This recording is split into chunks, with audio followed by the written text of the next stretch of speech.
Hi, guys. Welcome to the Mile High Fishing Magazine podcast. They're good ones. I'm Eric Ollie. I'm Matt Mascarenas. So we're here at the Colorado Walleye Association Western Walleye Expo. A ton of great seminars. So it started with Brad Peterson talking about jig fishing. And Charlie Black, too.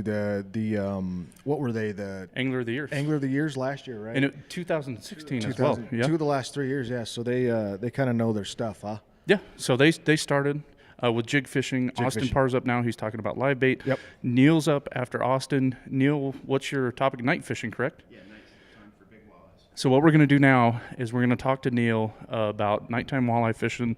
If you want to go ahead and hand that to him, and then you and I, perfect. So Neal Wilkinson, Rocky Mountain Adventure Guides. Before we talk about current night fishing walleye situations, how many fish do you have over 10 pounds? 21 at last count. So 21 fish over 10 pounds. That pretty much makes him the foremost authority in Colorado that I know of for catching big walleyes at night. For sure. Yeah, for sure. Me too. I feel the same way. Definitely the most I've ever heard of. There's a lot of guys that try to say that they've caught X amount and this amount, but you don't have the pictures. I don't see the pictures that I see from Neal. So yeah. So when did you catch your first 10-pound walleye? Let's start right there. Oh, at least 10 years ago. I mean, I went for probably 7-8 years of night fishing before I caught my first 10. I caught a lot of 27s and 28s, but I could never get sometimes a 29-inch will weigh 10 pounds. Yeah. And usually they should if they're healthy, but I was never able to do it. And then when I finally did, I think I got 3 that spring once I finally cracked it. But. So let's talk tactics, and then we'll get into 2019, what's changed and all the rest of the stuff. Sure. For most of us, I would say jerk baits are going to do the heavy lifting. Yeah, I mean, I fish jerk baits obviously a lot at night. I tend to be, most people are pretty finesse in their presentation. I tend to fish pretty fast. I'm trying to wake fish up or find them. I think they feel you and they hear your bait long before they ever see it. Mm-hmm. And the only way you can do that is to throw big and be aggressive. You can always slow down. right. But my friend Jeremy Cooley and I, we used to always argue slow versus fast. And we'd go to a lake, we'd split up, and at the end of the morning, it'd be a tie. Yeah. He'd be slow, I'd be fast, and it's just how you like to fish. So if you guys want to go back on Colorado Fishermen, it was the Vampire Chronicles. Vampire Circuit. And these guys, it was years you guys were posting, all kinds of great information. If you go back, it's just tons of great info. And I've fished with you at night. I've seen how hard you'll rip a jerkbait. And with the numbers that you've put up at 10-pound fish, nobody can argue that, and Cooley's caught a bunch of absolute hogs too. So I guess it's one of those things to where fish with what you're confident. If you're confident with ripping it, which you've also got what I would call the official catch and release state record in Colorado with walleye. So, fish it hard. Matt, you started fishing a little bit more at night last year because you've kind of stayed away from it as far as walking the banks. Yeah. So give us your take on it, and then let's talk about colors because I know Neal's got a couple favorite colors. Yeah, I started fishing on the bank.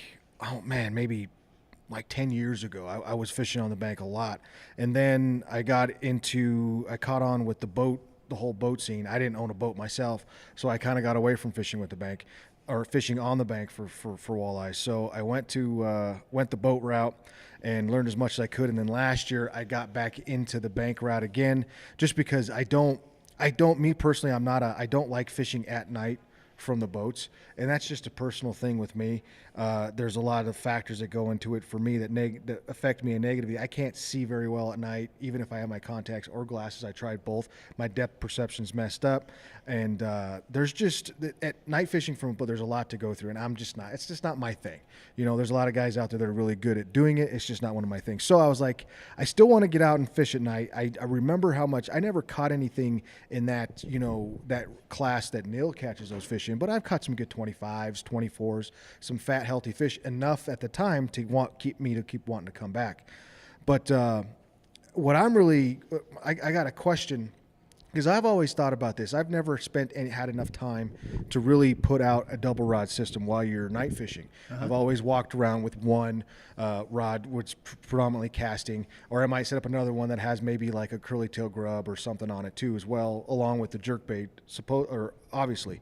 Do you ever think about maybe tossing out a leech, a minnow? You know, it might be too early for a leech, maybe, but a minnow or maybe even a night crawler on a slip bobber or something like that kind of presentation. Well, we used to, in the summer, after the water gets warm, we used to throw out lighted slip bobbers with a leech, and we just let them drift in the current, and we use circle hooks, so that way we don't have to hold the rod. And basically, that was for wipers. We're fishing waters where there's wipers, and it's real effective. And you sit there and you throw a jerkbait. You don't get too far from that rod or you'll lose it. But when you see the lighted bobber go down, you go and reel it. And it's usually a wiper.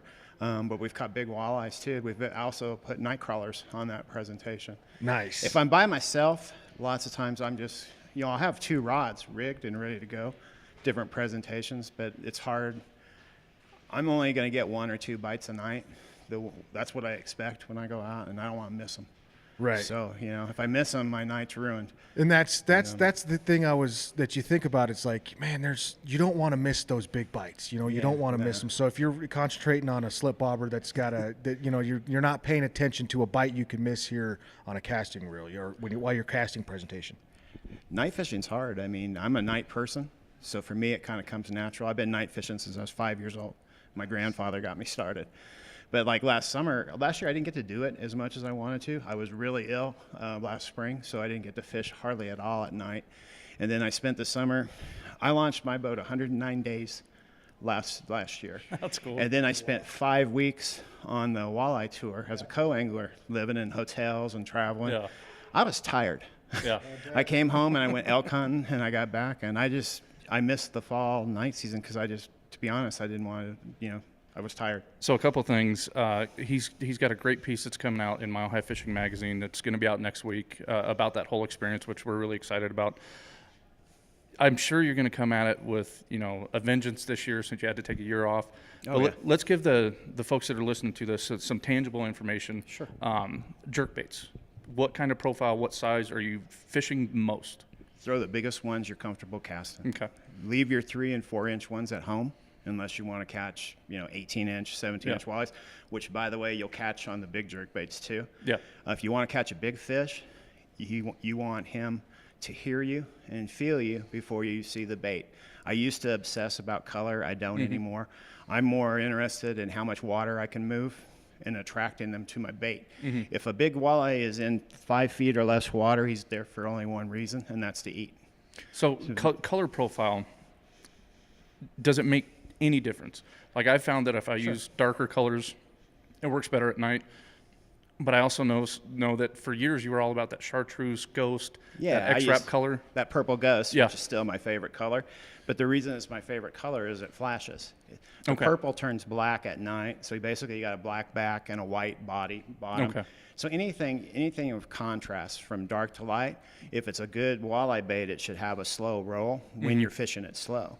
And that's the flash you get. Okay. I will, during a full moon, I will go with more chrome-sided baits because with a full moon, they actually flash. Nice. And that's the only time I've found that to be an advantage. I like vampire. That's a good color at night. Rainbow trout is a good color at night. That's what they're eating. For sure. In a lot of the lakes that I fish, they're after trout. Another bait that people have forgotten about is a number 18 floating wrap. Yeah, dude, I got to give it to Matt on that. Go ahead. Oh man. Well, I'm going to talk about that in my presentation. Love those. Yeah, I love those. Later after the spawn's over, everybody hits it hard during the spawn, and most people go home kind of dejected and then go back to open water fishing. In May, first week, second week of May, the insects are going to start hatching. Yep. So a lot of the small ponds that I fish at have trout in them. And I'll see the trout feeding on the insects up on top, which is cool because I know there's something underneath them that's been waiting for that too. I'll put on that big number 18 floating Rapala, and I'll basically wake it. I'll slow real slow, so it's like a foot or so under the water, and it's so much fun when they hit it. It is. We experienced that in a pond that we were. It wasn't as big. I was throwing a floating jerkbait, but I do use those big FJ 18s, and we were talking about like we couldn't figure out why are they coming up, because we would even kind of get a shot to shine a flashlight in the water on a floating jerkbait, and I would pull it and let it sit there, and then you'd wait and they'd come up and slurp it up, and it's you don't get it, but well, at the time we were like, what would make them do that? What would make them react that way? But now you say it makes sense. That this particular pond we were in, a trout fed pond. That's what they're going to eat there, and they're just coming up and chasing those fish. That's awesome. There's nothing dumber than a stock of trout. Right. And when you got one sitting on the surface not paying attention, it's pretty easy for those big fish to come. That's why you used to use a big jerkbait. They can swallow a 10-inch trout if they want to. So Neal Wilkinson's going to have a TIVA crowd outside of the Western Walleye Expo trying to get at him for saying there's nothing dumber than a stock of trout. But we all agree. It's true. Flat out. It's true. So 3 baits that you would recommend. And guys, a quick recap. It's all about moving water. It's all about that rattle. It's all about drawing attention to that bait. And a big bait, if you want to catch eaters, that's not what you're going out for at night at all. I can do that during the day. Okay, so 3 baits that you would recommend, and let's talk about line, and then I know you got to get out there and get ready to do your presentation. Well, if I had to pick 3 baits, I would go, if the water's cold, like it will be now for probably the next 2 or 3 weeks at least. Hell, we haven't even had ice out yet. Yeah. So, but I would use a rogue. I'm not a rogue guy, but like Jeff Hester and Donald Browen, which are 2 of the other guys in the vampire circuit, 2 of the best fishermen in the state. For sure. That's what they're rogue guys. I like the perfect 10s. Okay. I like those, but you got to throw those in a little bit deeper water or you're going to snag a lot. I throw a number 12 X-Wrap when the water's cold. Okay. Because it suspends head down, and well, it and works. they sit too. You don't have to doctor them like you do don't a have rope. to mess with them out of the package, you know. And then a husky jerk, the old-fashioned husky jerk, are still great. They're hard to cast because they're not as aerodynamic as some of the new lures, but once they're in the water, they work great still. And those are probably the 3 I'd start with. Lucky Crafts are great, but you know, when you lose a $25 Lucky Craft on a rock, it hurts. Do you put any like thought into that tail treble of having that feather or that hair idea, the marabou, anything on there? I know some people, like especially in cold water with smallmouth even, and maybe even in some cases with walleye, they like that, how it kind of it inflates or it can pop out when you're stop moving it, or just adds a little bit to it. Do you put any thought into that when you're picking out your baits? You know, I was just at Pueblo the other day, and that's what I was using was an X-Wrap, and I was catching more fish than my partner was. But at night, I just want to get them excited and coming at me. Yeah. If they come at me, they're going to bite. It's up to me not to mess it up. And Now that you say that, it makes so much sense because we've put a lot of stock into color and all this other stuff. Once you get that big walleye's attention, and he listen to me, she sees that big meal that you have. If you get her attention and it's a 3-inch bait, the odds of her making a 10-foot slash to grab it they're low. But if the protein is going to give her more energy than she would expand, it makes sense. And all fish, they do math in their head instinctually, blah, blah, blah. But Neal, I know you got to do your seminar. Thank you so much. Before we let you go, Rocky Mountain Adventure Guides, guiding on Pueblo all the time. And you're guiding on some other bodies of water too. yeah, I mean, I have customers that want to fish for trout and pike, so I also fish at 11 Mile and Spinney. Awesome. And then he's got an amazing Pueblo group that if you want up-to-date information, that Facebook group is one of the most active Facebook groups that I've seen. And then you also have the guide page now. Tell us a little bit about the guide page. It's the guide report, and it's just a group of guides, myself, Bernie, Randy Ford, oh gosh, I'm having a brain lock here. Brad Peterson, some really good fishermen that are guided, and we've split it up by regions. So we each are responsible for a region, and it's starting out slow because there's not much going on unless you're an ice fisherman. But once we get rolling into spring and summer, that's going to be a fun page. Well, an awesome resource. And you got Roger Murphy. Roger Murphy, yeah, out Roger in Murphy's Nebraska. going to cover Lake McConaughey for us because a lot of people travel to Lake McConaughey. I know I do. Yeah. You know, it's only 3.5 hour drive, and to me, it's the best lake in our region. So. Awesome. Well, Neal, we appreciate you. Neal and Kelly, that you guys do so much to help people with your Pueblo page, with your guide page. Go follow Rocky Mountain Adventure Guides on Facebook, and also look at that Facebook page and look at Neal's website. He's got some goodies coming in from Garmin that I'm sure that we're going to see some cool content from here soon. Yep, we've got some really cool stuff coming. Awesome. Thank you so much, Neal. We appreciate it. Thank you, guys.